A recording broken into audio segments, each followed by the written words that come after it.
Hello beautiful people of this planet. Welcome back to another week. Came out here today to talk to you about some stuff. As you can hear, the tuis are singing. I hope you can hear me over them whilst also being able to hear them and enjoy their song during this video. Yeah, I come here often. Less often than I want to, but this is close to my home, this space, with this gum tree, and I built a swing over there, just I can see it in my periphery. This has kind of been the spot to connect in with nature because there's so many tui here. You can still hear the cars, but it's about a 5-minute walk from my home, which is really nice. Yeah, I guess today I'm trying to do things like filming videos and creating things and listening to music, and I had my morning routine this morning and I had coffee, which was nice. And this is something that I haven't done in a while, is connect in with nature, and I think nature has an important role to play in our lives. I mean, we are animals. We're not separate from this earth, even though we believe that we are. I think for me, nature has healing properties. It provides abundance, you know, if you grow your own food. I don't have a green thumb, but I would love one. Would love to develop one. And abundance is rampant and can be rampant, extreme there for us in life. That's abundance with energy, that's abundance with money, that's abundance with the shelter over our head. But we've been taught as kids that, you know, there's a lack. There's not enough to go around. In fact, today we can feed the earth, every person, 1.5 times. So we're taught that there's not enough, there's never enough, but there is. We just have to come back to our roots, come home within ourselves, so that can shine through. So that can manifest itself in the material world. When we're abundant in here, we are abundant out here. And I'm not saying like being millionaires or anything, but just having enough to provide for yourself, for your family, for the people around you, for your friends, your whānau. This is a pink golf ball that I found, and I had been needing a golf ball for my back because I have some knots in my back, and I literally found this on my way here. So that's some cool manifestation right there. It's not an orange this time, it's a golf ball. Yeah, but there's abundance everywhere. We just have to heal ourselves to be able to connect in with that flow of that energy. And this is sounding woo-woo, I understand.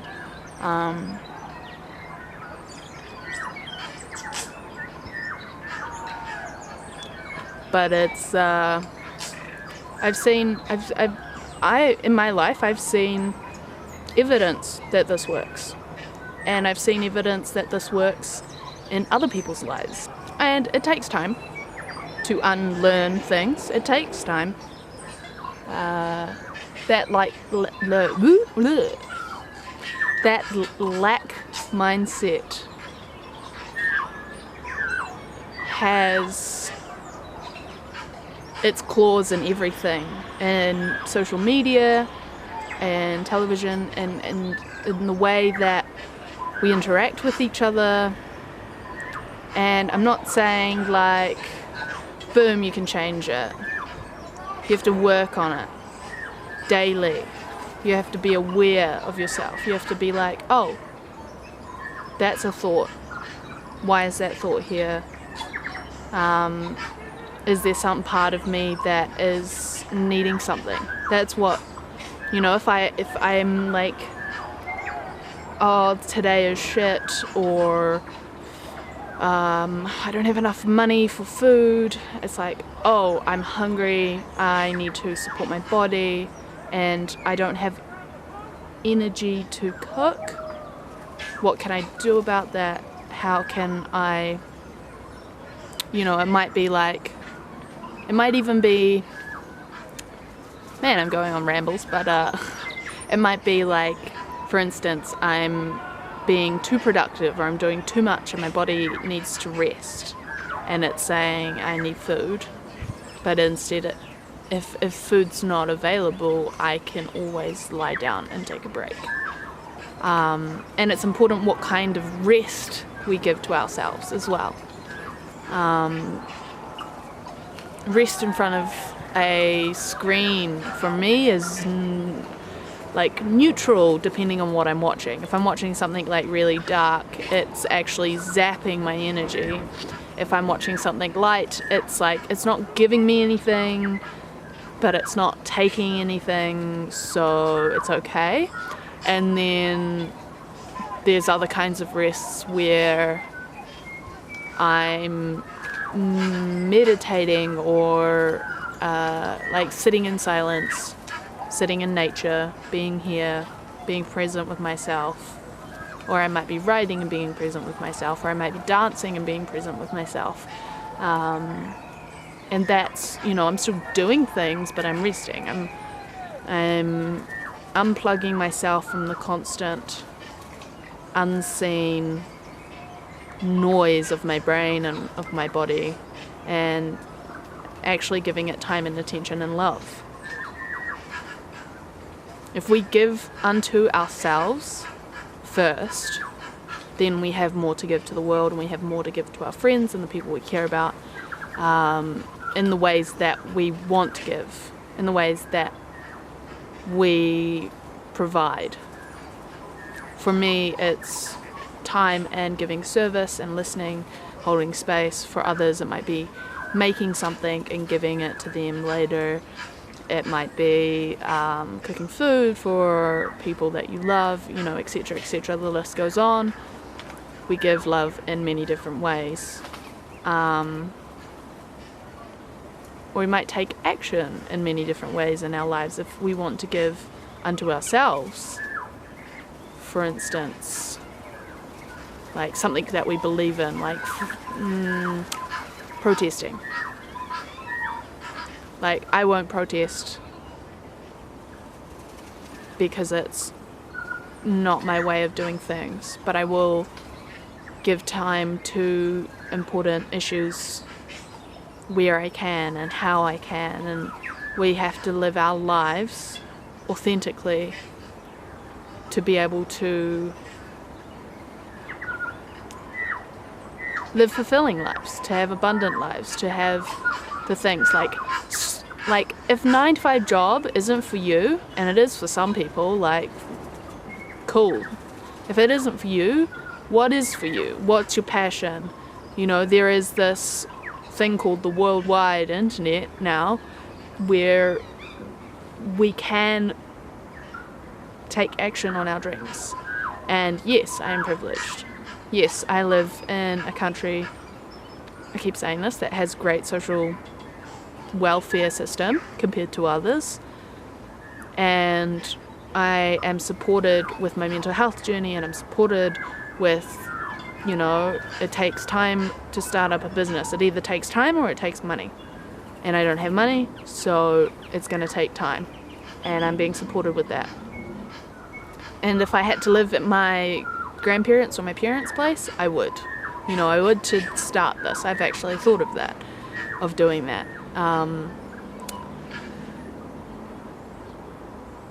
There's no point in living your one life in a way that isn't authentic to you. And I think the world is getting to a point where we can provide for those.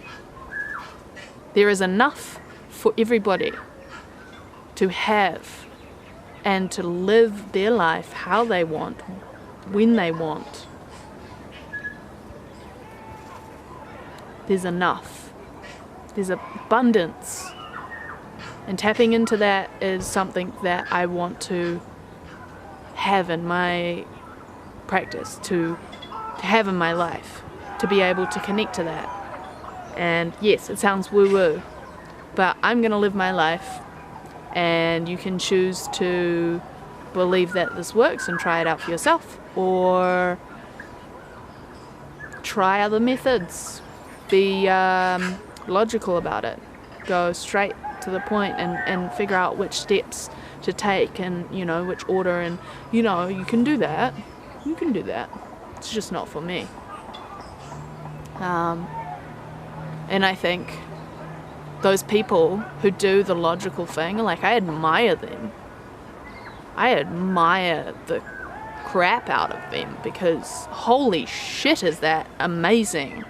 Like, I can't, like, my brain doesn't work that way. I literally have to find another method to go about living an abundant, fulfilling life.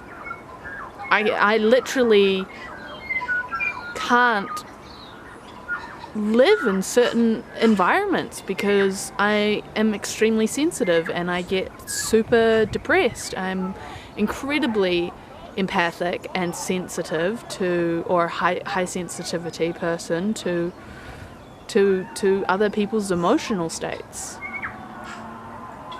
Like, if somebody is in a social situation and is feeling anxious, I'll feel anxious because they're feeling anxious. And it's not my anxiety, it's their anxiety. But I'll still feel it in, like, full force.